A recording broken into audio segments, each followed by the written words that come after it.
pensado bien, ¿eh? Porque hubiera podido bajar. Y putearnos.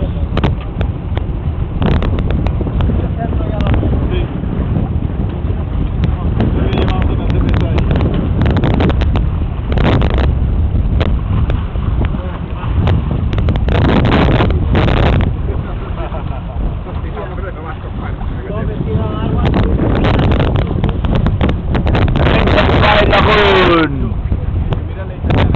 ¡En